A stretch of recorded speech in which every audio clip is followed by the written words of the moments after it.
علماء فرماتے خوشی کے چند اسباب ہیں، اگر وہ اسباب آپ کے اندر آ جائیں تو آپ کی زندگی بھی کیا ہو جائے گی؟ خوش ہو جائے گی۔ فرمایا ایک عدم خوشی کا سبب یہ ہے کہ ہمیں یہ نہیں پتا کہ ہم نے سوچنا کیسے ہے۔ فرمایا وہ انسان جو ہمیشہ پوزیٹیو رہتا ہے وہ ہمیشہ کیا رہتا ہے؟ خوش، جیسے حسن ظن بولتے ہیں، حسن ظن رکھنے والے لوگ ہمیشہ خوش، سوء ظن رکھنے والے لوگ ہمیشہ ڈپریشن میں رہتے ہیں۔ ہمیں کسی مومنہ نے یورپ سے فون کیا اور کہا کہ مولانا میری زندگی تباہ ہو گئی ہے۔ کیا مسئلہ کیا ہوا ہے؟ کہا مولانا میرے شوہر کئی مہینوں سے مجھ سے مذاق کرتے تھے، میں دوسری شادی کروں گا دوسری شادی کروں گا۔ ایک تو اس کے مذاق نے مجھے آدھا ختم کر دیا، اب کچھ ہوا نہیں لیکن یہ سوچ رہی ہے کہ ہو گیا۔ اور کہتے ہیں ابھی مجھے کسی نے فون کیا، اس نے شادی کر لی ہے اور مولانا وہ آنے والے ہیں، ایئرپورٹ پہ پہنچنے والے ہیں، میں نے تو بس سوچا ہے میں الگ ہو جاؤں گی، اس سے ملوں گی نہیں۔ ہم نے کہا بندے خدا، پہلی بات تو اگر کی بھی ہے تو خلاف شریعت نہیں کیا، اور بالفرض آپ کو نہیں بھی پسند، کیا پتا اس نے نہ کی ہو، آپ حسن ظن کرو۔ اب ایسا نہ ہو آپ سوچ سوچ کے خود کو مار دو، پھر تو وہ دوسری ویسے ہی کر لے گا۔ بعض اوقات ہم کسی چیز کے بارے میں سوچ سوچ کے یاد ہے وہیں کیا ہو جاتے ہیں، مر جاتے ہیں، جو ہونا ہے وہ ہو جاتا ہے۔ انسان اتنا سوچے کہ اپنی زندگی کو تباہ ہو برباد، صرف نیگیٹو سوچے۔ بعد میں ان کا فون ہے، مولانا ہم نے آپ کی بات پہ عمل کیا، ان کو ریسیو کیا، گھر لے آئے، پتہ چلا وہ مذاق کرے، سچ مچ انہوں نے شادی نہیں کی۔ میں نے کہا جو آپ کا حال تھا اس نے دوسری کر ہی لینی تھی۔ انسان اگر نیگیٹو سوچے گا تو زندگی کیا ہو جائے گی؟ تباہ بات ہے۔ پر مومن کے لیے کیا سوچتا ہے؟ اچھا سوچتا ہے۔ پر امیر فرماتے ہیں کسی مومن کو دیکھو 70 مرتبہ اس کے لیے اچھا خیال کرو، 70 ٹائم۔ یہ روایت میں مشورہ نہیں دے رہے، سائیکولوجیکل ٹریننگ دے رہے ہیں۔ جس طرح باڈی کے مسلز بنتے ہیں اسی طرح برین کے مسلز بلڈ ہوتے ہیں کہ 70 ٹائم جب اچھا سوچو گے تو اب ٹریننگ ہو جائے گی اچھا سوچنے کی۔ اب کسی کے بارے میں، کسی مومن کے بارے میں برا نہیں سوچو گے۔ تو وہ بھی تھوڑا سا سادہ تھا، یا بولوں کیا تھا، اس نے کہا امیر المؤمنین 70 بار سوچنے کے بعد بھی پھر بھی برا خیال آئے تو کیا کروں؟ تو امام نے فرمایا پھر اپنے آپ کو بولو، اے نفس بدبخت میں تجھے 70 نیکیاں بتا رہا ہوں تو ایک ہی برائی پہ اٹکا ہوا ہے۔ یہ برائی تیرے اندر ہے کہ تو ایک ہی برائی پہ اٹکا ہوا ہے۔ یہ باقاعدہ ٹریننگ دیتے تھے اپنے، خوشی ایسے نہیں ملتی جب تک انسان ویسا نہ سوچے۔ دوسرا فرمایا کہ دیکھو 3 طرح کے وقت ہیں، پاسٹ، پریزنٹ، فیوچر۔ فرمایا پاسٹ میں رہنا چھوڑ دو، فیوچر میں رہنا چھوڑ دو اگر خوش رہنا چاہتے۔ فرمایا زمانے حال میں رہنا سیکھو، کیا ہوگا چھوڑ دو، کیا ہوا چھوڑ دو۔ بعض لوگوں نے گناہ کبیرہ کیا ہوتا ہے، کوئی بدترین کام کیا ہوتا ہے، پورا ڈپریشن ہے، مطلب اللہ بخشے گا، اللہ نہیں، اللہ کہہ رہا ہے کہ اگر تیرے گناہ درخت کے پتوں سے بھی زیادہ ہوں بخش دوں گا، ہاں ریت کے ذروں سے زیادہ ہو بخش دوں گا۔ توبۃ النصوح کرو، سچی توبہ کرو، نیت کرو۔ فرمایا جو وقت گزر گیا اس وقت سے ندامت لو گناہوں سے، عبرت لو خطاؤں سے۔ جو وقت آنے والا ہے اس کے لیے تدبیر کرو تاکہ وہ خطا نہ کرو جو تم نے گزشتہ وقت میں کی تھی۔ آج میں رہنا سیکھو۔ من نظر الی ما فی ایدی الناس، فرمایا جو اللہ نے دیا اس پہ راضی ہو جاؤ۔ تیسری نشانی، لوگوں کے پاس کیا ہے یہ نہ دیکھا کرو۔ فلیٹ لیا کوئی مثلا 100 میٹر کا، پہلے تو بڑا خوش تھا کہ 100 میٹر کا فلیٹ لیا ہے 20 سال کے بعد، پھر کوئی دوست لے گیا اپنے بنگلوں میں، دیکھا بھائی اس کے پاس تو 500 گز کا بنگلو ہے، اب اسے اپنا فلیٹ ہی اچھا نہیں لگا۔ پہلے چھوٹی گاڑی لے کر آیا، بڑی خوشی، کسی کی بڑی گاڑی میں بیٹھا کہ بھائی ہماری گاڑی تو بالکل بیکار ہے، گاڑی تو یہ ہے، سیٹیں تو یہ ہیں۔ فرمایا جو لوگوں کے ہاتھوں میں ہے اگر صرف ان میں آنکھیں ڈالو گے تمہارا حزن اور غم کیا ہوتا جائے گا؟ بڑھتا جائے گا۔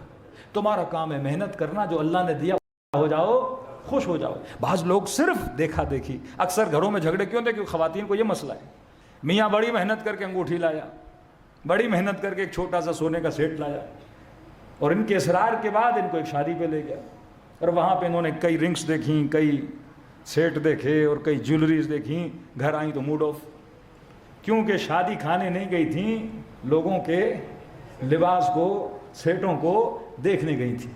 تو یہ آنکھوں میں جب ہرس پیدا ہوتا ہے تو وجود میں کیا پیدا ہوتا ہے؟ غم پیدا ہوتا ہے۔ یہ جوانوں کو کہا کہ نگاہ حرام سے بچو، یہ آپ کے لیے بولا، کیونکہ نگاہ جب ڈالتے ہو تو ضروری نہیں چیز حصول ہو، تو نگاہ جب بڑھتی ہے تو ڈیمانڈ پیدا ہوتی ہے، اور جب ڈیمانڈ پیدا ہوتی ہے تو ہرس پیدا ہوتا ہے، اور جب ہرس پیدا ہوتا ہے تو غم پیدا ہوتا ہے۔ آپ کو کوئی گاڑی اچھی لگتی ہے، اب دن رات پاک ویل پہ دیکھو، ہاں بھائی آئل ایکس پہ دیکھتے رہو، دن رات دیکھے جائے۔ ایک بندہ بھوکھا ہو اور فوڈ پانڈا کھول کے بیٹھ جائے، ہاں بھائی پیٹ تو نہیں بھرے گا نا دیکھنے سے۔ معصوم فرماتے جتنا جیب میں ہے اتنا سوچو۔ 1000 جیب میں ہے، اب دیکھو میں نے 1000 میں کیا آتا ہے، پیسے بھی بچانے، کرایہ بچانا ہے، تو کوئی 200-250 کا حلیم لے کے پیٹ بھر کے رات کو سکون کے ساتھ سو جاؤ۔ پیٹ تو دال سے بھی بھر جائے گا، پیٹ تو پیاز سے بھی بھر جائے گا، انسان نے وہ سوچنا ہے۔ یہ ٹیکنیکس معصوم نے بتائی ہے خوش کیسے رہنا ہے۔ سلمان زمین پہ بیٹھا ہے تب بھی خوش ہے، اور بعض لوگ امیر بن جاتے ہیں خودکشیاں کر لیتے ہیں، شہرت ہے، پیسہ ہے، مال ہے، کیونکہ حرص ان کے وجود میں اتنا چکا ہے۔ فرمایا کہ جو اللہ نے دیا ہے اس پہ کیا ہو جاؤ، راضی ہو جاؤ۔ آج کے وقت میں جینا سیکھو۔ ہم چھوٹے تھے تو ہماری بڑے ہمیں مثال دیتے تھے کہ ایک بندہ انڈے کا ٹرے لے کے جا رہا تھا، وہ سوچ رہا تھا انڈے لیے ہیں، مرغیاں ہوں گی، پھر وہ انڈے دیں گی، پتہ نہیں کتنی فیکٹریاں میری لگ جائیں گی، اور اتنے میں سوچتے سوچتے وہ ٹرے بھی گر گیا، جو تھا وہ بھی تباہ ہو برباد ہو گیا۔ تو فرمانی آج تمہاری ذمہ داری کیا ہے؟ مولانا کریں گے، نمازیں پڑھیں گے جب بوڑھے ہو جائیں گے، ہاں ہمیں پتہ ہے ہمارے اوپر خمس واجب ہے، لیکن اب نہیں۔ بھئی کل کس نے دیکھی ہے؟ یسارعون الی الخیرات، نماز قضا ہے آج سے شروع کر، کار خیر کرنے آج سے شروع کر، تفسیر قرآن پڑھنی آج سے شروع کر، اپنے اخلاق کو درست کرنے آج سے شروع کر، کسی مومن سے معافی مانگنی ہے آج سے شروع کر۔ آج اگر نیت کرو گے اور آج اگر سانسیں چلی گئیں تو حدیث ہے، فرمایا جو نیت کرتا ہے میں آج سے اپنی ساری قضائے نمازیں پڑھوں گا، اور آج سے شروع کرتا اگر موت بھی آ گئی خدا دوسری نمازیں کیا کرتا ہے، معاف کر دیتا ہے، کیونکہ اس نے نیت تو کی تھی نا نماز پڑھنے کی۔ لیکن ایک وہ ہے جو کہتا ہے بوڑھا ہوں گا تو پڑھوں گا، ارے بڑھاپا کس نے دیکھا ہے، بعد میں نیکی کروں گا، بات کس نے دیکھی ہے۔ کئی ایسے لوگ تھے، جیسے بہت بڑی شخصیت عبداللہ ابن مسعود قاریان قرآن میں سے، ان کی قرت بڑی مشہور ہے۔ امام حسین نے مدد کے لیے بلایا، کربلا نہیں گئے۔ ایک اور جناب ہیں، امام حسین نے کہا آؤ میری مدد کے لیے، کہنے لگا کہ مولا حسین میرا دل کرتا ہے کہ تاریخ میں میرا نام لکھا جائے، میں ایسی جنگ میں کیوں آؤں جس جنگ کا انجام مجھے پتہ ہے، مطلب میں گمنام ہو کے مر جاؤں گا، مجھے کوئی یاد نہیں کرے گا۔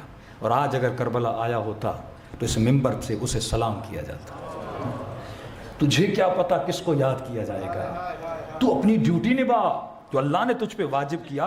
اگر تجھے نظر آ رہا ہے حسین ابن علی حق پر ہیں تو حسین ابن علی کا کیا دے، ساتھ دے۔ یہ نہ سوچ کیا ہوگا، عزت دینے والا خدا، ذلت دینے والا خدا ہے۔ یہ نہیں گیا، اور کہتے ہیں جب 10 عاشور کا دن آیا، اسے پتہ چلا امام شہید ہو گئے تو تھوڑا سا بیدار ہوا، ارے مجھ سے کہیں غلطی تو نہیں ہو گئی۔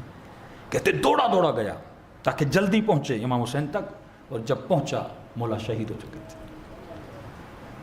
کہتے ہیں اس کے دماغ پر جنون سوار ہوا، جب دیکھا نا لاشیں پڑی ہوئی ہیں، فرزند رسول کے بدن پہ اتنے پتھر مارے گئے ہیں اور اتنی مظلومیت سے مارا گیا ہے، کہتے جنون سوار ہوا، اور اس نے گھوڑے کو نہر دجلہ کا رخ دیا اور اسی نہر میں گرا اور ڈوب کے مر گیا۔ موت تو آئی، لیکن کیسی موت آئی؟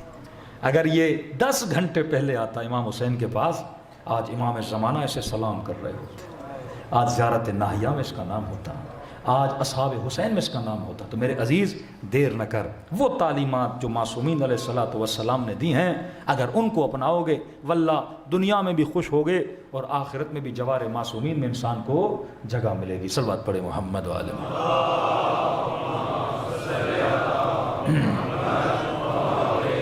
ہمارا کام ہے محنت کرنا، زحمت کرنا۔ جوانوں کو کہہ رہا ہوں، فرمایا 2 چیزوں کی قدر جانو، ایک صحت، ایک جوانی۔ یہ چلی جاتی ہیں تو پھر واپس نہیں آتی۔ جوانی میں طاقت، جوانی میں جذبہ، جوانی میں جنون، جوانی میں شیطان کا بھی بڑا حملہ ہوتا ہے، کیونکہ جوانی معدن کمال ہے۔ جوانی میں جو عادت پڑ گئی بڑھاپے تک جائے گی، جوانی میں نیکی آئی بڑھاپے تک چلے گی۔ آپ کا اصل اثاثہ کیا ہے؟ جوانی ہے۔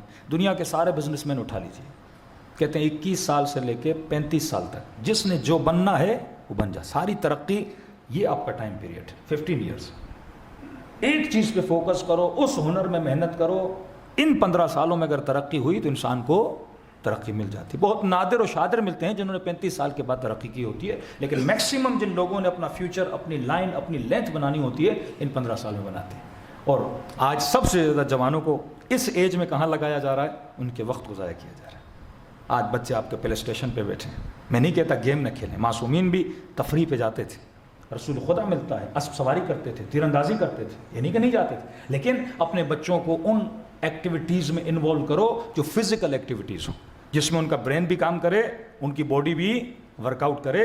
تو یہ بھی ایک نشانی ہے انسان کے خوش رہنے کی. آج ہم سارا زور دماغ پہ دیتے ہیں لیکن باڈی پہ کوئی زور نہیں آتا, تو دماغ تھک جاتا ہے.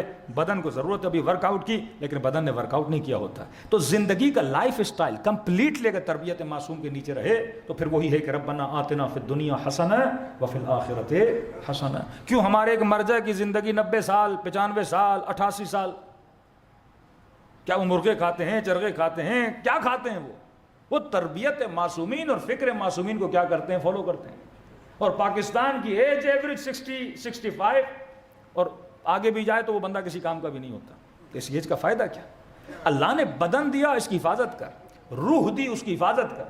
اس بدن کو تنومند بنا, جتنا جی سکتے ہو جیو, دنیا سے بھی لذت حاصل کرو اور آخرت کی لذتوں سے بھی مالا مال ہو جاؤ. حلال میں کوئی اللہ نے رکاوٹ نہیں ڈالی ہے. مومن کے چہرے میں نشاط, مومن کے چہرے میں خوشی, مومن کے چہرے میں مسکراہٹ. مومنوں کے گھروں میں جاؤ تو امن اور امان نظر آنا چاہیے, کہ دنیا واقعا محسوس کرے کہ ان کا تعلق شجرہ مبارکہ سے ہے, شجرہ ملعونہ سے نہیں.